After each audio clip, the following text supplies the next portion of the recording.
Hey, it's Monica, and today I want to try to answer the question of how to fix a marriage. So maybe you're in a relationship or a marriage where you're overwhelmed by all the different advice that you're getting from different relationship experts, different theories on what will work, different premises on how your problems came to be, and some of it is even conflictual. So what I've done is I've compiled some of the best nuggets that crosses all of the research, and all of these 5 steps that I've narrowed it down to, none of the experts would disagree with. So I'm hoping this will simplify things for you.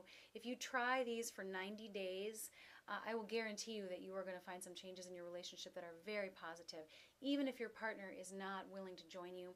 Of course, it's ideal if you do it together, but if it's just you following these 5 steps for 90 days, you're going to see some really great changes, and I believe that you can fix your marriage. The first thing is to remember that it's an illusion that you're growing apart. A lot of times we think, oh, we've just grown apart, we don't have the same interests anymore, he's changed, she's changed.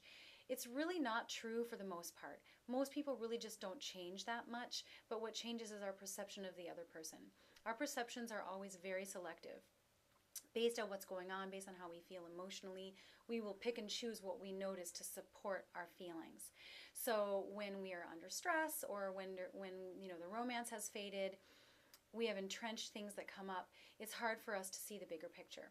But I bet you that you can think of at least 8 things off the top of your head, or maybe not even 8, maybe just 3 things about your partner that were there when you first met your partner that you really loved and appreciated and enjoyed, and those things are still going to be there today.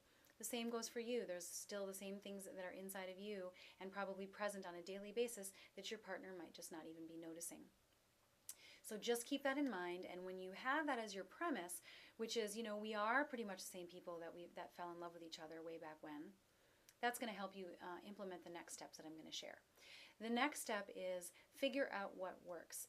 And when I say figure out what works, I mean look at the exceptions to the problems. Look at what's going on when your problems aren't there.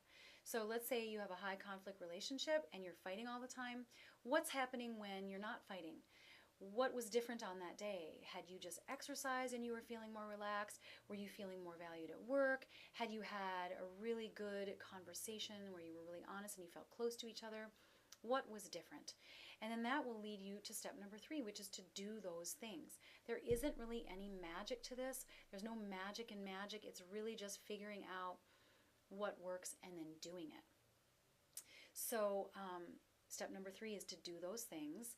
And even if your partner isn't doing them, and even if you're thinking, why do I have to do this? And it's not, I shouldn't have to do this. It should just be like this. Put that aside for now. It's going to be a moot point when you're feeling better. And when you're feeling like you're in a place of abundance in love and connection, those questions aren't going to matter anymore. Do them because it works. That's all you need to know. And I promise it will work. The next step is to break destructive patterns.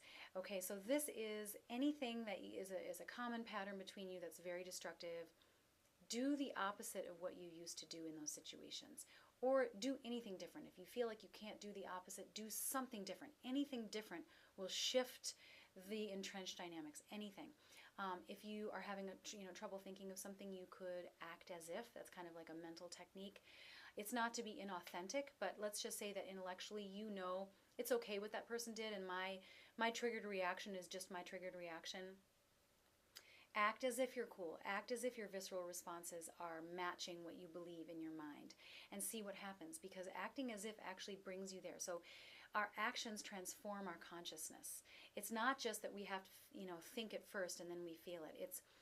It's that we have to behave that way, and then we will start to feel it and then start to think it.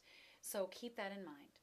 And finally, step number 5 is to close your exits. And when I say exits, I'm talking about anything that takes you away from being present from your partner.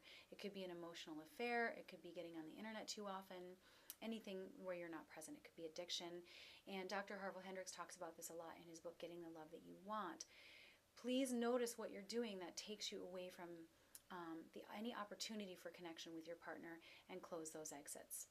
If you follow these 5 steps after 90 days and you haven't had any progress at all, shoot me an email or ask me questions along the way if you need to from monicahoyt.com.